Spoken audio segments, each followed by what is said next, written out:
ang sabi sa amin, pag na-withdraw na namin yung pera, 1,000 na daw yung kukunin namin. Yung 6,500 daw, ibigay sa kanila para daw yun sa kay Mayor. Hindi yan ang kasuhan nyo. Hindi natupad ang pangarap ng mabiktima ng ayuda scam pero ang pangarap ng mga opisyales tupad na tupad.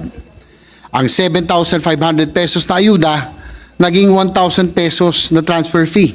Ang 6,500 pesos naging cash in ng mga ganid na politiko tulad ni Mr. Mayor at Mr. Councilor. Kanino pangarap nga ba ang natutupad sa tupad program ng DOLE at pati na rin sa ibang social programs? Pangarap ba ito ng mga nangangailangan o pangarap ng iilan lamang? Umaabot ba talaga ang ayuda sa mga kapuspalad?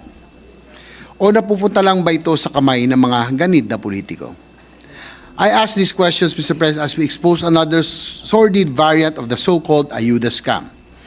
I recently received 2 videos on this modus. In the first one, a victim from Barangay Balumbato in San Juan City states that he was approached by the staff of a councilor, binigyan siya ng transaction code para sa Palawan Express at inutusan siya na i-claim ang 7,500 pesos na tupad. Pero sabi ni councilor, 1,000 lang daw ang mapupunta sa biktima, sa beneficiary. Ang 6,500 pesos naman, ikakaltas at isasantabi para daw po kay Mayor. I will not name the councilor or the mayor basta pareho po silang tiga San Juan. Let the videos speak for itself. Ito po. Sir Rafi, magandang gabi sa inyo.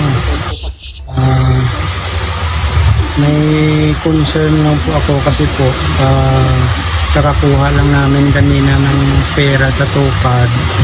Tapos yung nagbigay sa amin noon ng code sa Palawan, isa sa may-ari ng inuupahan namin at saka staff po siya ni Paul Arcadi. Ngayon po, ang sabi sa amin, pag na-withdraw na namin yung pera, 1,000 na daw yung kukunin namin. Yung 6,500 daw, ibigay sa kanila para daw yun sa kay Mayor. Yun po yung sabi. Tapos po, hindi ko po matanggap yun kasi po yung pera na po yun, yung makukuha ko, itulong ko po sana sa tiyuhin ko na may gouty po, hindi na po nakakalakad.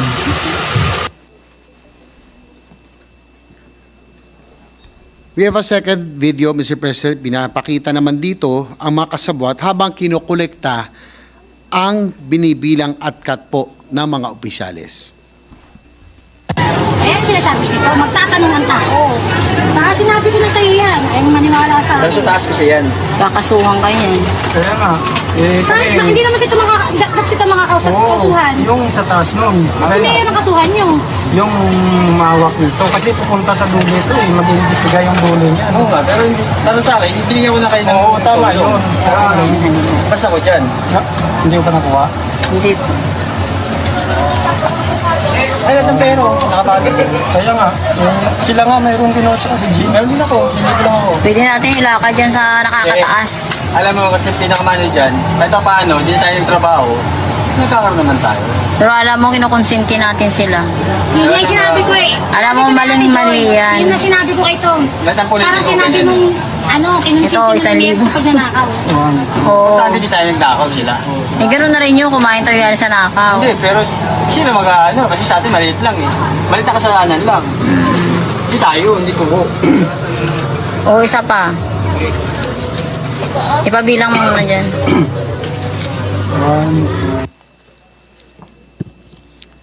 Mr. President, my dear colleagues, these videos were originally addressed to our colleague, Senator Tulfo, and they provide a clear answer to my questions earlier.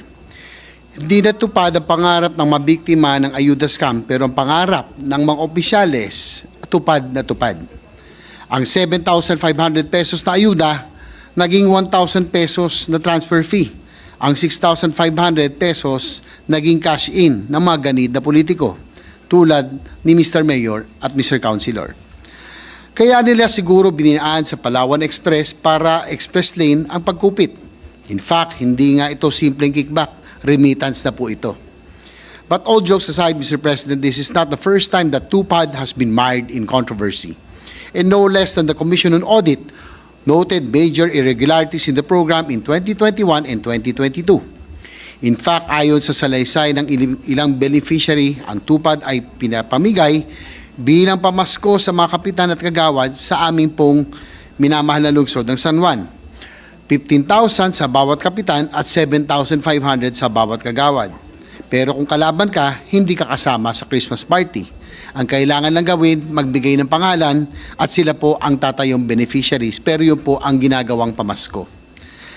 Mga kapamilya, kamag-anak o kaibigan nila nakapangalan dahil hindi nga po eligible ang mga barangay officials sa TUPAD.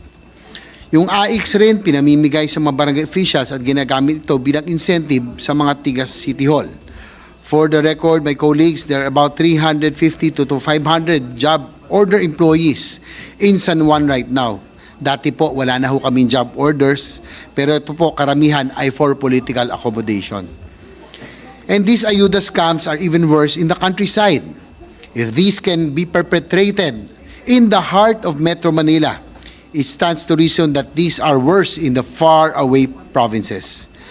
Nakita na ito sa ating mga pagdinig sa Senado, umaalingasaw ang baho ng mga samot-saring ayuda scam sa mga probinsya. Sa mga hearing ni Senator Bato, naungkat ang scam sa educational assistance ng DSWD.